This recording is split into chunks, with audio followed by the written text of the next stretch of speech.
your nation, your province, your southern Alberta.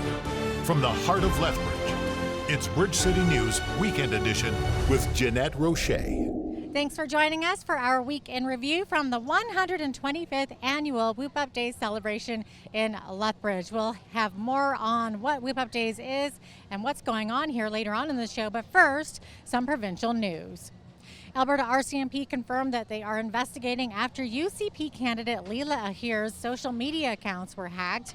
Ahir, who was elected in the riding of Chestmere-Strathmore in 2019, says both her personal and Facebook accounts were compromised. In a Twitter post, she called it a targeted attack where inappropriate messages were sent.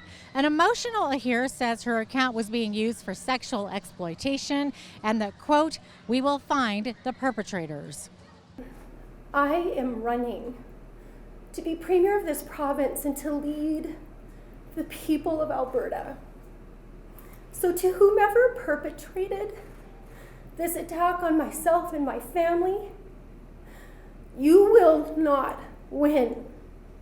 Premier Jason Kenney says Alberta continues to stand with Ukraine and has donated millions of dollars in humanitarian aid, which includes funding to help evacuees with living expenses, learning English, access to childcare, and helping refugees find work.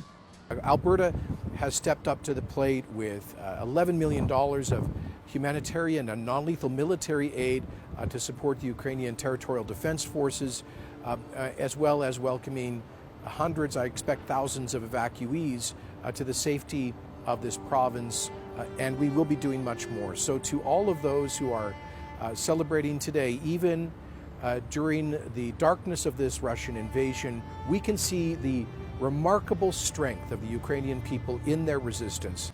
The Alberta government announced more support for projects and programs that prevent crime and help keep Albertans safe. Justice Minister Tyler Shandro says $5.2 million will support a wide range of groups over the next couple of years to fight crime here in the province. Eligible projects and initiatives would include programs that deliver crime prevention, community safety, and well-being services, projects that deliver youth gang prevention and exit programs, and work which enhances skills, knowledge, and capacity of organizations focused on crime prevention. Now, eligible groups and organizations can submit their applications starting today until September 30th. A short-lived protest outside of the RCMP detachment in Fort Macleod ended in victory on Thursday evening. More than 200 protesters gathered to demand the release of freedom activist Alex Van Herk. He was originally charged with mischief over $5,000 for his involvement in the Coutts border blockade earlier this year. But the Crown imposed an additional condition on Van Herk, ordering him to stay away from longtime friend and Fort Macleod town councillor Marco Van Hugenbos. Van Herk refused to sign the condition and crowds gathered outside to demand his release. The Crown withdrew the condition and Van Herk was released from the detachment that evening. I refuse to sign, and that's what we've been fighting for the last 3 years is our charter rights and freedoms, right? Freedom to protest, freedom to assemble, freedom of religion. And I said, that's what's been taken away, and that's why I'm here. It says, had they not taken our charter rights away in the last 3 years, I wouldn't have been in there. And I said, we need to stand up for this. And I feel truly that the constables that were there and the sergeants that arrested me were definitely fighting the same cause, but their hands are tied. But I told them all, here's where we take our stand. Van Herk adds that it was the support of the people outside the detachment that made the condition withdrawal possible. He says that police took pictures of the crowd to show him that he had support, and he praised the officers, saying they, quote, fought hard to have the condition rescinded. The city of Calgary is getting some new art that the province is sure Albertans will truly enjoy. A statue of Sir Winston Churchill was created to commemorate the wartime leader who marveled at the landscapes of southern Alberta, admired the province's entrepreneurs, supported Alberta's growing oil industry. Jason Kenney was in Calgary for the announcement. The unveiling is planned for spring of 2023. So the Winston Churchill statue will be erected right behind us here at McDougall Center on the West Lawn. Churchill will be facing south towards Turner Valley. He loved the oil sector. And west towards the Rocky Mountains, where he painted some paintings when he was 1929. Up next, Alberta's United Conservative leadership race is heating up, and an MLA in Lethbridge is throwing his support behind one specific candidate. We'll tell you who's supporting who after the break.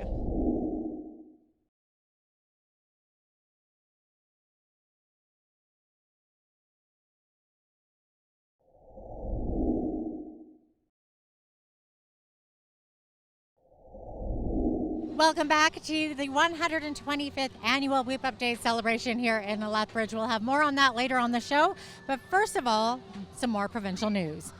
Alberta's United Conservative Party will be choosing its new leader on October 6th.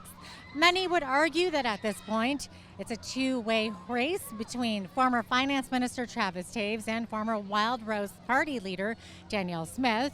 Lethbridge East MLA Nathan Neudorf has thrown his support behind Smith. BCN's Hal Roberts caught up with Neudorf to find out why. Now, you threw your support behind Smith. Why is that? Well, quite simply, Hal, it's because she listens. And I believe she has a very strong focus on grassroots development, which will allow me as the representative for Lethbridge East to share the top concerns for Lethbridge more fully. I think that's what people expect. Not that I agree with every one of her policies, but I do believe that she will listen and allow me to strongly take Lethbridge positions to government and make sure that our interests are well represented there. Some of the items Danielle Smith is campaigning on and bringing forth is the Alberta Sovereignty Act. Where do you stand on that, Nathan? I'm actually very strongly in support of it, but I think there's a lot of misunderstanding about it. The Sovereignty Act isn't just to say no to Ottawa. What it's meant to do is protect the jurisdictional authority of Alberta. The Canadian Constitution is very clear that there are certain authorities given to the federal government and certain authorities given to the provincial government. We want to protect Alberta's provincial authority, and when Ottawa veers too far into that lane, be able to legally tell them, no, you've crossed the line. So how will that work in regards to Bill C-69, or as Jason Kenney referred to, the No More Pipelines Act? Exactly. That would give us, instead of us having to take them to court, which we have, we won in Alberta, now the federal government has taken it to the higher Supreme Court, the tables would be turned. We would have the authority to say, under the Constitution, this is our jurisdiction. And no, we are going to go in this direction as is protected by the Canadian Constitution. If the federal government didn't like that, then they would have to take the province to court. And that would cost them money. Then they would have to defend their claims properly in the proper court of the land. So I think that needs to be more clearly understood. I've always been a strong supporter of local autonomy, and this, I believe, would further strengthen that. What's interesting about all of this, taking, one government taking another government to court, it's all taxpayers' money at the end of the day. So taxpayers are saying, no, come on, let's figure this out. Nathan, a number of Conservatives I've chatted with are quite concerned that the UCP is not quite united anymore. What will it take to really unite the party once again? Well, I think there's a couple things. One is we do need to have resolution on leadership. Right now, there are 8 competing voices for that spot, including our current premier and the work that he's trying to do. And 2, we need to take some time to sit down and work through those differences. I'm proud of our caucus, that we have a great breadth and diversity of viewpoints, that we have strong individuals all across the province bringing their voices to bear on issues that matter to them. Now we have to have the time to sit down under one united leader to have those conversations and work through it. We're adults. We know that we don't get everything we ask for, but we do expect to be respected, listened to, so we can bring those concerns forward, and then hopefully we can find a path that has consensus and majority. I believe we can get there, and we need a little bit of time to do that. One of the stories we recently had on Bridge City News was how UCP leadership candidate Leila Here's social media accounts were hacked into. The hackers posted a lot of objectionable material that has simply devastated MLA Here. Have you had a chance to chat with her? I did. I reached out to her this morning, talked with her a little bit through text, actually. She's devastated. It's horrible. It's disgusting what's happened to her. Unfortunately, it happens to too many elected leaders around the world. It needs to stop. I fully stand with her and hope that the RCMP can find out who's responsible for this and prosecute them to the fullest extent of the law.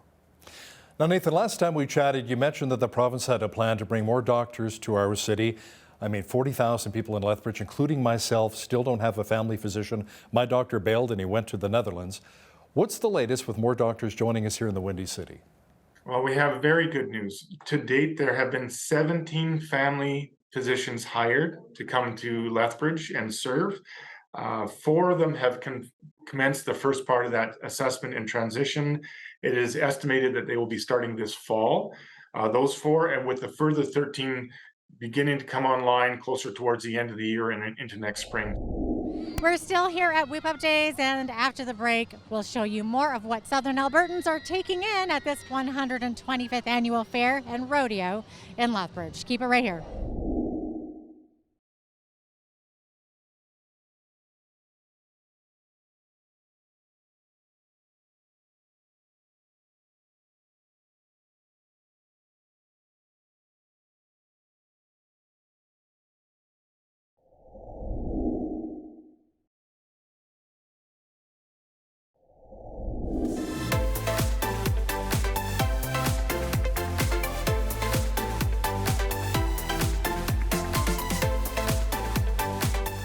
Welcome back. We're still here at the 125th anniversary of Whoop Up Days, and joining me is Mike Workington, who is the CEO of Lethbridge and District Exhibition.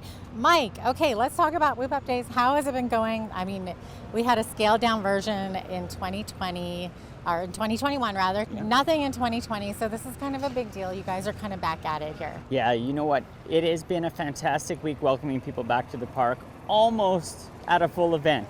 We haven't been able to reintroduce entertainment yet because of the construction of the new Agri-Food Hub and Trade Center, but that will be back in 2023, and we couldn't be more excited for that. But this year has been a phenomenal welcome back to Whoop Up Days. The city has embraced it, and we've brought on so much great programming this year that brings in more of the surrounding community, and it has been everything we could have hoped for. Yeah, absolutely. Okay, so something new and exciting this year, back for the first time, I guess, in a decade. Yeah. Pro Rodeo, let's talk about that. Exactly right. So, as you said, and I think in about 8 years, it's the first time we've had pro rodeo athletes competing. This weekend, we still have 2 performances left on Friday and Saturday night. We've got 2-time world champion, 3 times Calgary Stampede champion Zeke Thurston riding in the saddle bronc on Friday night. We've got the top 5 rodeo contestants in the CFR standings in every sport. So come on down, 7 o'clock nightly here at the Grandstand at Rocky Mountain Turf Club. It has been incredible, the energy around pro rodeo back in Lethbridge. Yeah, no kidding. Also, in addition to pro rodeo, obviously we got the rides, we got the food. There's a powwow as well. Yes, and so this week, the Blackfoot culture is such an important piece of the community here in Southern Alberta, and we wanted to showcase that in a more special way. And competitors from all 4 Blackfoot nations competed here over the past couple days. On Thursday night, we paid out $65,000 in prizes to our powwow competitors from all over, really, Western Canada. That's amazing. It's fantastic to see that Indigenous culture being embraced. Absolutely. Yeah, definitely. We did that in a couple fronts. So we had our Indigenous Princess pageant on Tuesday. That was crowned on Wednesday during the powwow, and then we've got warrior relay races happening right after the rodeo each night at the Rocky Mountain Turf Club. They're competing for $20,000 in prizes on Saturday night. This year we incorporated La Galleria. I talked about bringing in different groups that don't traditionally come to Whoop Up Days and further extending our reach out into the community and making this truly a community gathering place or a homecoming for people from Southern Alberta. And so one of the interesting programs that has been a great success is the La Galleria Art Show, where we have numerous local artists showcasing their wares, selling, and it has been a very welcomed addition to Whoop Up Days, and we look to continue that programming into the future. All right, well, why don't we take a look at how this all kicked off on Tuesday with that 125th annual Whoop Up Days parade. It was the first one in 3 years post-pandemic. Let's take a look at that.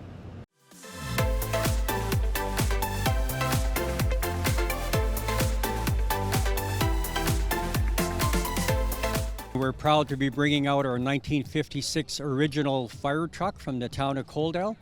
This is the second fire truck that Coaldale's ever owned. There was 36 volunteers that bought the truck back, and then we worked with our local body shop, Custom Auto Body in Coaldale, and they restored the exterior of the truck for us, and now we use it for our parade unit. The float is a reflection of what we do at Creepy Hollow, so we kind of gives you a taste of our haunted house and a bit of our personality all in one. Due to the pandemic, last year's Whoop Up Days was scaled down and there was no parade.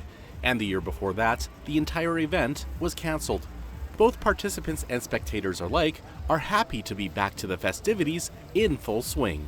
We missed not being able to perform over the last few years, so this spring and summer we've had lots of performances and we've been very happy about them. We love the parade, it's our favorite one. We love coming down to the parade and seeing all the fun things that people do, and it's just, can't even put it into words how awesome it is to be back to normal. But the biggest celebration within the celebration was amongst the Southern Alberta African Canadian Association, whose float took home the top prize. This is our first time participating in this great event. We told ourselves that we're going to come in full force. So we have a team that says we're going to represent Africa, the king of the jungle. We're here. We're here. That's why we have the lion head. We came, we saw, we conquered Africa!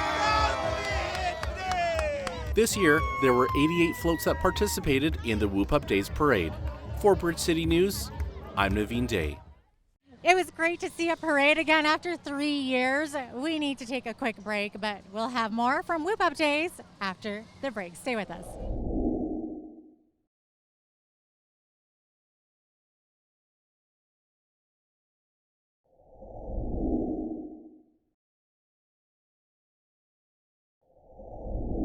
Welcome back to the 125th annual Whoop Up Days celebration in Lethbridge. Indigenous dancers put their best foot forward this week at Whoop Up Days. The Lethbridge and District Exhibition Powwow and Princess Pageant showcased dancers from across the Blackfoot Confederacy who went head-to-head for some big cash prizes totaling $65,000. Organizers of the event say there were a wide variety of categories that the dancers competed in. For example, with the men's, it's always like men's traditional, men's fancy, the chicken dancers, also ladies traditional, ladies fancy, and ladies jingle dress. So each of those categories are spread out across all of the different age categories, right from the tiny tots to the juniors, to the teens, and to the adult categories, and including the seniors as well. What do we wanted to do? We wanted to also have included in our powwow a men's buckskin special. So the buckskin outfit will also be featured as a special in the powwow here today. Well, no Whoop Up Days celebration would be complete without an incredibly talented animal or animals. That includes, we got Twiggy and we got Hollywood, and these are water skiing squirrels, if you can believe that. So their parents are Tony and Chuck, and I want to hear about these squirrels. How do you get these guys to do the crazy things that they do? So we just train them like you would a dog, just a lot of repetition, and we work with them just to get one lap, and we just increase the laps from there. Well, we're going from water skiing squirrels to extreme dogs. Come here, look at me. This is Topaz and Topaz's owner, Jen. And Topaz is part of Extreme Dogs. How do you train these dogs? I just have to know this. So it's a lot of time and effort. The biggest thing that we like to do is we find what the dogs like for a reward. All of us are positive reinforcement trainers, so we let the dogs dictate and choose how they want to be rewarded. Him, for example, he doesn't really care for a toy, so his reward and his motivation comes from pockets full of treats. If I'm asking him to do something a little more difficult, I up the ante and I give him a treat he's never had before. If it's a little bit of steak from last night, or we cook special chicken or meatballs or whatever, we up the ante when we want them to do extreme things. Well, I can't wait to see the show and see what these dogs are actually going to do, especially you, Topaz. You got a kiss for me? Mm-hmm. Oh, dear. Yes. The rich aroma of food is always a crowd pleaser at Whoop Up Days, and this year, food vendors have once again made their way back to the Midway to serve up some excellent grub, including cotton candy, lemonade, and of course, candy apples. Karoni Wilson, a food service manager, says it's an awesome feeling to be back at Whoop Up Days since a 3-year hiatus due to the pandemic. We feel like people have never, like they miss us so bad. They walk and they see us and this is all I come for. They walk up to my food joint, what I can speak for, and they're like, can I get a caramel apple? And they bite into it, they're closing their eyes. Oh, I've waited for this all year. The feeling you get when they react that way, it's beyond, you can't even explain, trust me. For Whoop Up Days this year, you can also enjoy around 32 rides and attractions. Ride manager for West Coast Amusements, Darcy Benson, says they have a little bit of everything in terms of rides for attendees, including a new thrill ride called the Rockstar. That's brand new to this fair. We bought it actually just right in 2020, just before COVID, so it's pretty much brand new. We used it a little bit last year for a couple months, but outside of that, this is the first year for it. We got a little bit of variety for the young little ones to grandma and grandpa. Whoop Up Days has something called La Galleria, which features some beautiful art, including the work of Jade Osheshkian. She's an artist whose pieces have helped her heal during some of the darkest moments in life. She says she's grateful and excited to be part of this year's event and hopes that people will feel inspired when they see her art. It's a new opportunity for me and my art in this developing, ongoing journey, so I couldn't be happier. And I'm just really excited to connect with other like local artists, other like small businesses, and new people. So it's gonna be great. Maybe a little like happier, a little bit more vibrant. I hope it ignites something in their soul. When we return, we have some local stories from around southern Alberta. Stay tuned. I think whoever is running around the community, and I would imagine it's probably a very small group of people, to do this to us or to do this to anybody, it's just so incredibly wrong, it's incredibly destructive, and it doesn't help anybody.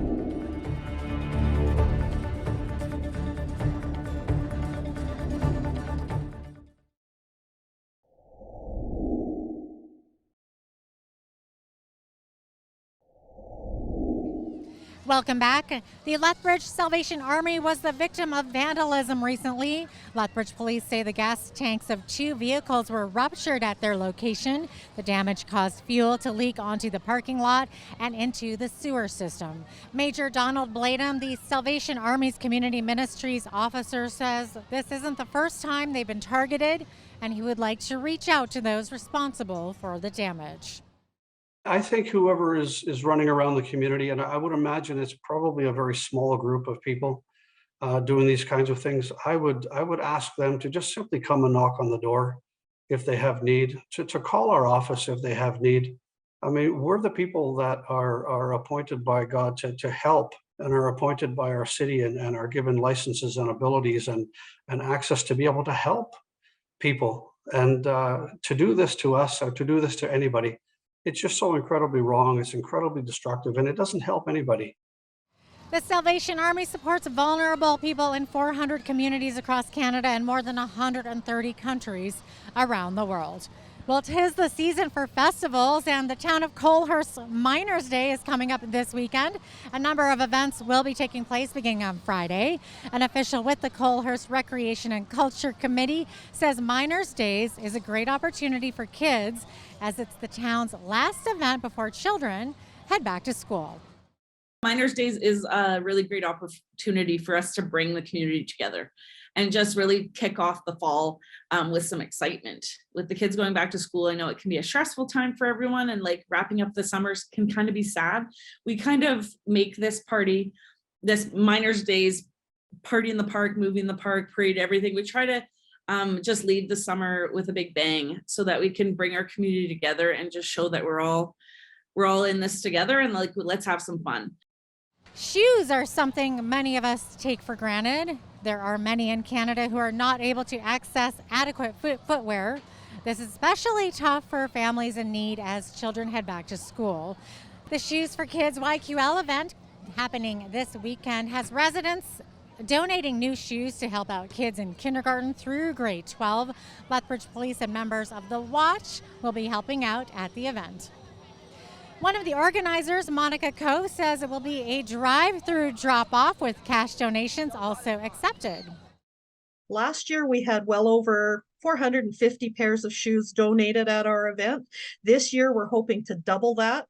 We know that the need in the community is greater this year with so many immigrant families joining our community and so many parents that have been affected by COVID that the children now are the ones in need of returning to school with the brand new shoes. An increase in gift card related fraud is prompting the Lethbridge Police Service to issue a warning. The Economic Crimes Unit has received a half dozen complaints from local victims who bought gift cards as part of a scam. Police say over $500,000 has been allegedly taken from victims so far this year from various scams.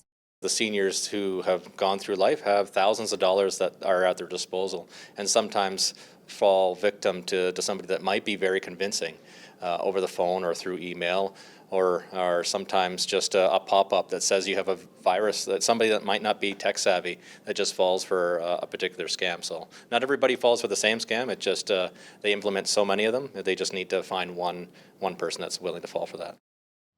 Nonprofits can now apply to win thousands of dollars. The Community Foundation of Lethbridge in southwestern Alberta is now accepting applications for the Community Priorities Fund and the Henry S. Varley Fund for Rural Life Grant programs. A total of $500,000 will be distributed to eager charities in southwestern Alberta through 2 annual calls for applications. Charlene Davidson, the executive director of the Community Foundation, says with the high cost of inflation, Canadians are curtailing their spending habits, and it's vital to get the money out to those who need it the most. And that includes charitable giving. So for us to be able to offer these grants programs to our charitable sector, which supports our larger community as a whole, is really critical at this point in time because charities aren't receiving the same donations that they were receiving pre-COVID or even during COVID because this pandemic has gone on a lot longer than we all realized, and now the far-reaching consequences are happening, such as the increase in our cost of living. So it's critical for us to be able to get this money out and support the community. Applications for the grant programs are due by 4 p.m. on October 17th. Coming up after the break, are you voting for what or who you want? Drew Barnes, independent MLA from Cypress Medicine Hat, talks about the red flags he's seeing in the UCP leadership race. Stay with us.